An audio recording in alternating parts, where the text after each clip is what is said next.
ஐயா வணக்கம் ஐயா. வணக்கம் ஐயா. இன்னைக்கு நிறைய பேர் நிறைய ஆண்களுக்கு குறிப்பாக பார்த்தீங்கன்னா ஆண்மை குறைபாடு அதிகமாக இருக்குது. இந்த ஆண்மை குறைபாடை சரி பண்ணுறதுக்கு சித்த மருத்துவத்தில் ஏதாவது மருந்து இருக்கோ அது எப்படி பயன்படுத்தும்? நிறைய மருந்துகள், அற்புதமான மருந்துகள் இருக்குது. நிறைய வைத்தியர்கள், மருத்துவர்கள் வந்து நிறைய மருந்துகளை வந்து சொல்லியிருக்காங்க. நிறைய பேர் பயன்படுத்தி நல்ல பலன்களை வந்து எடுத்திருக்காங்க, ரிசல்ட்ஸ் எடுத்திருக்காங்க.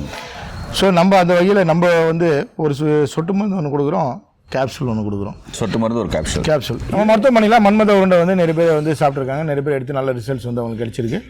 இன்னும் கொஞ்சம் நல்ல வீரியமாக வந்து வேணும் அப்படின்னு வந்து சில பேர் வந்து கேட்குறாங்க. அது எதனால் அப்படின்னு சொல்லி நம்ம அந்த விஷயத்தை வந்து பார்க்கும்போது பார்த்தீங்க அப்படின்னா, அவங்களுக்கு வந்து ஏற்கனவே டயபெட்டிக் கம்ப்ளைண்ட் வந்து இருக்குது. அதனால் அவங்களுக்கு தளர்ந்து போயிருக்கு. ஏதாவது ஒரு இன்ஜுரி வந்து ஆகிருக்கு. அதனால் அது மட்டும் இல்லாமல் அவங்களுக்கு வந்து நிறைய ஏற்கனவே சில பழக்கங்கள்னாலையும் அவங்களுக்கு வந்து அந்த ஆண்மை குறைபாடு வந்து ஏற்பட்டிருக்கலாம். அப்போ சில சத்துக்கள் வந்து அவங்களுக்கு இன்னும் தேவைப்படுது. அப்படி நம்ம வகையில் நம்ம பூனைக்காளி, நெரிஞ்சில், சிறுபிலை இந்த மாதிரியான இன்னும் சில மூலிகைகள், கடைச்சரக்குகள்லாம் சேர்த்து தயாரிக்கப்பட்டது தான் இந்த சொட்டு மருந்து மற்றும் இந்த கேப்சூல்.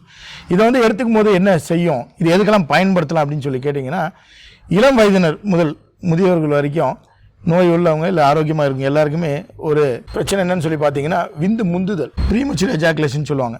அது இல்லாமல் நைட் ஃபால், தூக்கத்திலே வந்து விந்து வெளியேறுதல். கொஞ்சம் அட்வான்ஸ்டாக வந்து சில பேருக்கு என்ன கம்ப்ளைண்ட் அப்படின்னா, அந்த எழுச்சி, அந்த எண்ணங்கள் தூண்டும் பொழுதே அவங்களுக்கு வந்து விந்து வெளியேறுதுன்னு சொல்கிறாங்க. ஸோ இந்த மாதிரியான பிரச்சனைகள் எல்லாருக்குமே மன்மத உருண்டையோட சேர்த்து இதை வந்து அவங்க சாப்பிட்டுட்டு வந்தாங்க அப்படின்னு சொன்னீங்கன்னா, ஒரு 15-20 நாட்களுக்குள்ளே அந்த விந்து முந்துதல் இது எல்லாமே பிரச்சனை வந்து சரியாகும். அதே போல் எனக்கு முன்னே விட டைமிங் வந்து பத்த மாட்டேங்குது, அந்த வீரியத்தன்மை வந்து கம்மியாக இருக்குது, அந்த பலம் வந்து இல்லாமல் இருக்குது, ஒரு டயர்ட்னஸ் வந்து ஏற்படுது அப்படின்னு சொல்கிறாங்க. ஸோ இதுக்கு உண்டான மூலிகைகளும் வந்து இதில் வந்து நம்ம சேர்த்துருக்கோம்.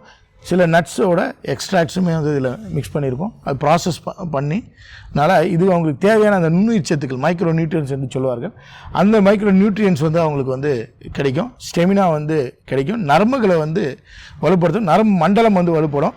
அந்த எண்ணம், அந்த சிந்தனையானது வந்து அவங்களுக்கு வந்து நீங்கும். ஒரு விதமான அச்சம், பயம், ஆங்ஸைட்டி, ஒரு பதற்றம் இருந்துக்கிட்டே இருக்கும். இதை வந்து எரெக்டைல் டிஸ்ஃபங்க்ஷன் அப்படின்னு சொல்லுவாங்க. அதனாலையும் அந்த எரெக்டைல் டிஸ்ஃபங்க்ஷன் வந்து ஏற்படும். இந்த எரெக்டைல் டிஸ்ஃபங்க்ஷன் வந்து சரியாகும். அவங்களுக்கு வந்து அந்த தேவையான லென்த்து, அந்த பலம், அந்த விட்த்து, அந்த தடிமன் வந்து அவங்களுக்கு கிடைக்கும். சின்ன வயசு நல்லா இருந்தீங்கய்யா, இப்போ வந்து தளர்ந்து போச்சுங்கய்யா, எனக்கு இப்போ தொப்பை இருக்கனால இப்படியாங்க அப்படின்னு சொல்லி கேட்பாங்க. ஸோ இந்த பிரச்சனையை வந்து இது தீர்க்க வல்லமைப்படுத்தி தான் இந்த SBX கேப்சூலும் மற்றும் இந்த சொட்டு மருந்தும்.